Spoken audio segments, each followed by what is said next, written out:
நெருப்பினுடைய தன்மை நீரிலே விளங்கி நிற்கும், பார்த்தா தெரியாது. அதுபோல இறைவன் அறிவுடைய பொருளிலும் அறிவற்ற சடப்பொருள்களிலும் எல்லா இடங்களிலும் நீக்கமர நிறைந்திருப்பான். தன்னை மறைத்து வெளிப்பட்டு தோன்ற மாட்டான். இந்த மேசையில பெருமான் இருக்கிறான்னா இருந்தா தெரியுமா இல்லையா? இருக்கிறானான்னு கேட்டா இங்க இருக்கிறான், மேசையை காட்டிட்டு பெருமான் இருக்கிறான் அப்படின்னா அவன் எப்படி நிற்கிறான்? கலந்து நிற்கிறான், மறைந்து நிற்கிறான். கலந்து நிற்கிறான், மறைந்து. இப்போ நமக்கு இங்க பெருமானு தெரியல, நமக்கு தெரியுதா? மேசையில பெருமான் தெரியுறாரா? தெரியுறாரா இல்லையா? மேசையில பெருமான் தெரியுறாரா? தெரியல. எனக்கும் தெரியல. காரணம் நம்ம அறிவு இன்னும் என்ன செய்யல, பக்குவப்படலை. அதுக்கு ஒரு ஒரு வரலாறு சொன்னா உங்களுக்கு தெரியும். தாய்மானவர் நாள்தோறும் என்ன செய்யறாரு? சிவபூசை பண்ணக்கூடியது. அவர் அந்த பக்குவ மிகுதி நாள்தோறும் பூஜை பண்ண ஒரு நாள் பெருமானுக்கு சிவபூசை பண்ணணும் மலர் பறிக்க போறார். போனா அந்த பூவெல்லாம் அவருக்கு என்னவா தெரியுது? சிவமா தெரியுது. பூவெல்லாம் என்ன செஞ்சது? சிவமா தெரியுது. இதை பறிச்சு கொண்டு எங்க போறது?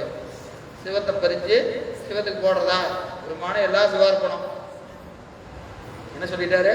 எல்லாமே சிவார்ப்பணம் அப்படின்ட்டு வந்துட்டார். வந்து பெட்டகத்தை திறந்தா அந்த பூவெல்லாம் பெட்டகத்துல இருந்து.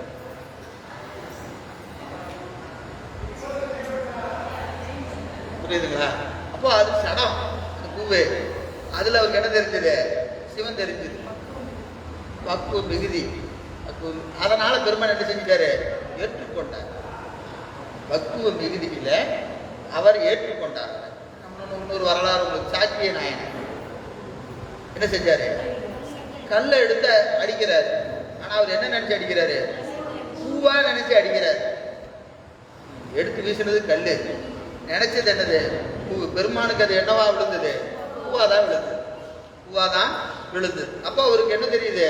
இது பொருள்ல ஒண்ணுமே இல்லை, எல்லா இடத்திலும் பெருமான் நீக்கமர நிறைந்திருக்கிறாங்கன்னு சொன்னா இந்த கல்லிலையும் பெருமான் இருக்கிறான்.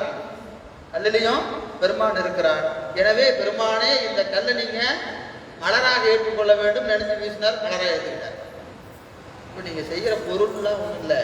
நீங்க பால் ஊற்றினாலும் சரி, தயிர் ஊற்றினாலும் சரி, ஒண்ணுமே ஊத்தாம தண்ணி ஊற்றினாலும் சரி, நீங்க என்ன செய்யறீங்கிறதெல்லாம் ஒண்ணும் கிடையாது. அறிவு எந்த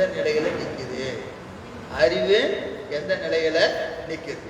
ஏன்னா மனம், வாக்கு, காயம் என்று சொல்லக்கூடிய 3 கரணங்களிலே மனத்தினாலே செய்யப்படுவதுதான் உயர்ந்தது. மனத்தினாலே செய்யப்படுவதுதான் என்னதுங்க? உயர்ந்தது. காயம்